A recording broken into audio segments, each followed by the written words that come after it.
Sidney Prescott has been stabbed, chased, shot, ambushed, and left for dead more times than any character in horror history. 6 films, 30 years, an endless parade of killers who had every advantage and still could not finish the job.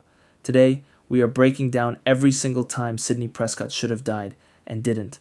This is every time Sidney Prescott got insanely lucky. Scream.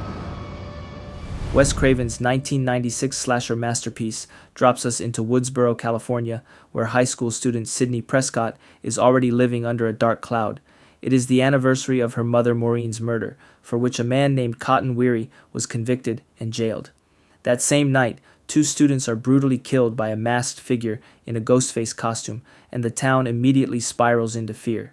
Sidney is home alone waiting for her friend Tatum when she receives a taunting phone call about her mother's death. Ghostface then attacks her inside the house, but Sidney barricades herself in her room and calls 911 from her computer. Before police arrive, her boyfriend Billy climbs through her window, and a cell phone falls from his pocket. Billy is arrested and questioned, but while he is in custody, Sidney receives another Ghostface call, which appears to clear him completely. That single call is the first thing that saves Sidney's life, because it shifts her suspicion away from the one person who is actually trying to kill her. With school suspended after more murders, the group gathers at Stumacher's house for a party. Sidney sleeps with Billy that night. Shortly after, Ghostface appears to stab Billy, and Sidney runs. Outside, she finds Gail's cameraman dead, and Dewey collapsed with a knife in his back. She makes it back inside where Randy and Stu both accuse each other of being the killer, and Sidney locks them both out. Then Billy walks downstairs, apparently wounded. He smiles, straightens up, and reveals the blood is cornstarch. Stu enters, and both reveal themselves as the killers. As they stab each other to frame Sidney's father, Gail Weathers returns unexpectedly and distracts them long enough for Sidney to fight back. She kills Stu with a television set, Gail shoots Billy, and when Billy lunges one final time, Sidney shoots him in the head. Every time Sidney should have died, something interrupted the kill, and in Woodsboro, the girl who was never supposed to survive became the only one Ghostface could never finish. Scream 2. Wes Craven returns in 1997 with Sidney Prescott, now a student at Windsor College, trying to rebuild her life when a film called Stab, based on the Woodsboro murders and Gail Weathers' best-selling book, premieres at a local theater. That same night, 2 students are murdered at the screening, and it becomes immediately clear that a new Ghostface has arrived on campus. Dewey drives up from Woodsboro to watch over Sidney, and Gail embeds herself in the story once again. The campus killings continue, claiming the lives of students and officers alike, including Randy Meeks, who was dragged into a van in broad daylight while on the phone with the killer and stabbed to death inside it. Sidney's new boyfriend, Derek, falls under suspicion. Cotton Weary, the man falsely imprisoned for her mother's murder, reappears on campus, and the police decide to move Sidney and her friend Hallie to safety in a squad car. That car ride produces the single luckiest moment of Sidney's life in this film. Ghostface ambushes the vehicle, kills both officers, and is knocked unconscious in the crash. Sidney and Hallie must crawl over the motionless killer in the front seat to escape through the window.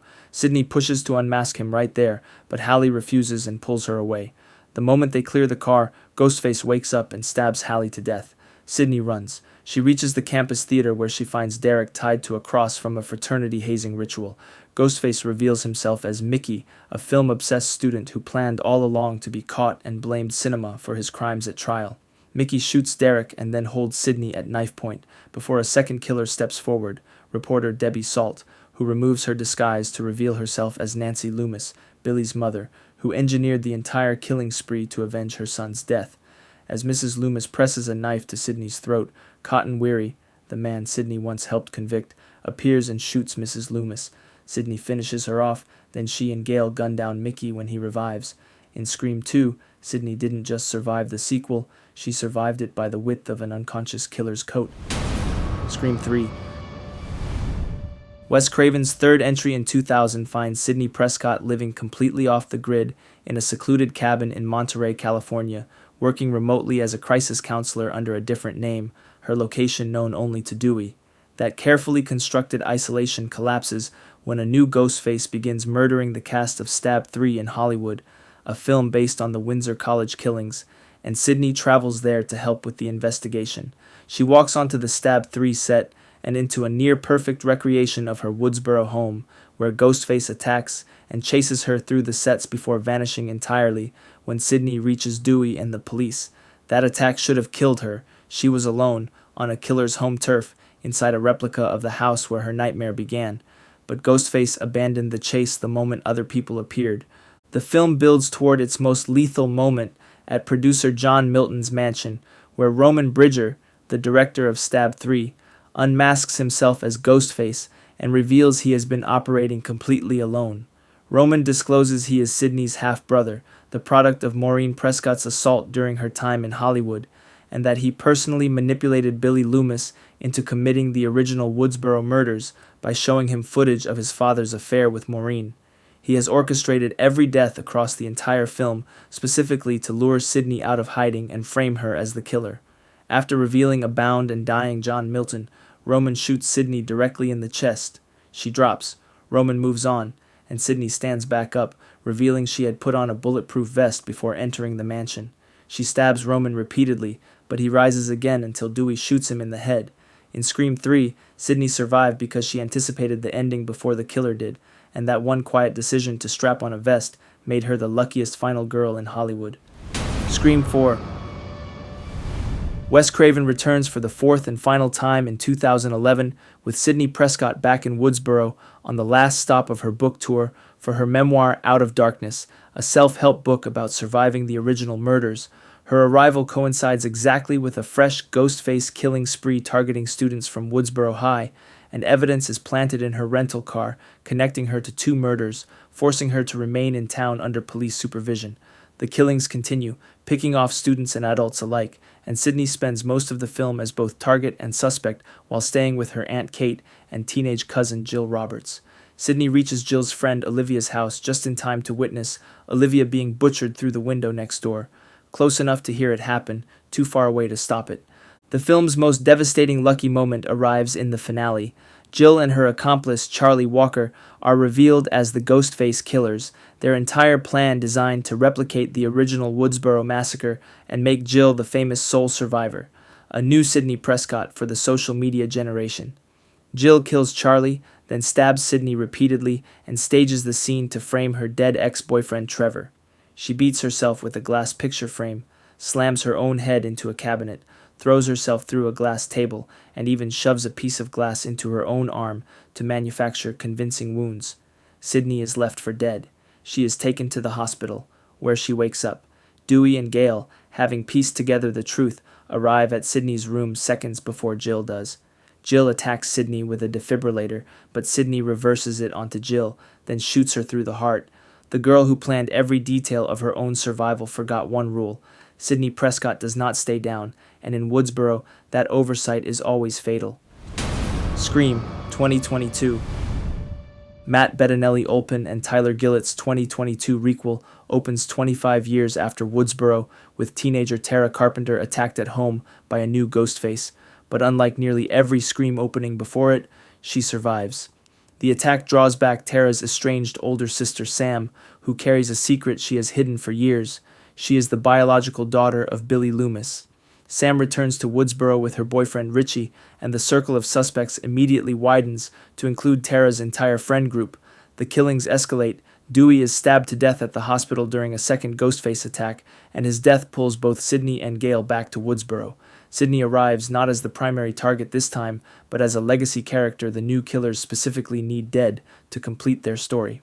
The finale takes place at Stu Macher's house, the exact location where Sidney killed Billy and Stu in 1996, where Amber Freeman and Richie reveal themselves as the Ghostface killers. They are toxic fans of the Stab franchise who met on a subreddit, bonded over their hatred of recent sequels, and orchestrated the entire killing spree to generate new source material for a better Stab film, with Sam framed as the killer. Richie stabs Sam repeatedly while Amber turns on Sidney and Gale in the kitchen. Sidney and Gale fight Amber together, shooting her into the lit stove where she catches fire, coated in hand sanitizer. Richie has Sam pinned and ready to die. Then she grabs a concealed knife and stabs him repeatedly before slashing his throat. Amber then staggers back out screaming, still burning, until Tara shoots her in the head.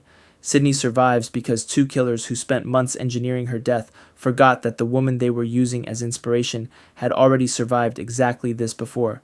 and in Stumacher's house of all places, that is the luckiest oversight in Ghostface history. Scream 7. Kevin Williamson makes his directorial debut in 2026, with Sidney Prescott now living under a new surname in Pine Grove, Indiana, running a coffee house, married to police chief Mark Evans, and raising their teenage daughter Tatum, named after the best friend she watched die in Woodsboro 30 years earlier. The opening burns down Stumacher's house with 2 victims inside, then shifts to Pine Grove, where Sidney begins receiving video calls showing a scarred, aged version of Stumacher taunting her from beyond what should have been his grave. Tatum's classmates are killed one by one, and the murders close in tighter around the family with each attack. Sidney and Gail sit down for a local news interview to flush the killer out, but Stu calls mid-broadcast, claiming to be outside the bar where Tatum is. Sidney rushes out, and the lights inside the bar go out. The first lucky break arrives when Ghostface corners the Evans family inside their own home and has Mark on the ground, seconds from death. A van comes flying out of nowhere and strikes the killer dead outside. Inside is Gail Weathers, with Mindy and Chad along as interns, none of whom Sidney had any reason to expect were coming. The killer is unmasked as Carl Gibbs, an escaped psychiatric patient with no prior connection to Sidney whatsoever. His death does not end the nightmare. The real architects are revealed as Marco Davis, a mental institution supervisor who built the AI deepfakes of Stu, and Jessica Bowden, Sidney's own next-door neighbor, a superfan who read Sidney's memoir Out of Darkness, murdered her abusive husband inspired by it, then tracked Sidney to Pine Grove and moved in beside her. Jessica kidnaps Tatum and tapes her to a chair, intending to kill Sidney in front of her daughter and forge a new final girl from the wreckage. Mark, badly wounded, manages to free Tatum's legs. Tatum lunges at Jessica, while Sidney shoots Marco dead. Sidney chases Jessica down, and the two fight until Tatum arrives. And together, mother and daughter shoot Jessica repeatedly in the head. 30 years of Ghostface and Sidney Prescott is still standing, because somehow, the people who wanted her dead always underestimated everyone standing next to her. There you have it, 6 films and dozens of moments where the knife was close enough to count. Drop your suggestions in the comments. Which horror survivor do you think got the luckiest? Hit like and subscribe. More horror breakdowns coming soon.